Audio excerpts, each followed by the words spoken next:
கரும்பு விற்கிறோம். போன வருஷம் இந்த வருஷம் கொஞ்சம் வியாபாரம் பரவாயில்ல. ஆனால் என்ன விளைச்சதான் கொஞ்சம் இதாகிடுச்சு காற்றுல.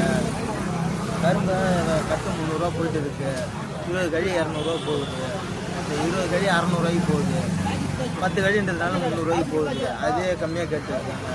விவசாயம் கரும்பு என்ன ஒரு கரும்பு அது மேலக்குடி எப்படி வியாபாரம் அப்படின்னு இருக்கு? வியாபாரம் நார்மலாக போயிட்டு கரும்பு ஜோடி எவ்வளோண்ணே? ஜோடி 100 ரூபா. இப்போ போன வருஷம் இந்த வருஷம் வியாபாரம் எப்படி இருக்கு?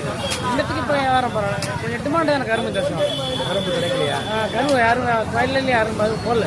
ஏன் விளைச்சல் விளைச்சல் கம்மி. ஆனால் இந்த அளவுக்கு கரும்பு இது கிடையாது. கரும்புல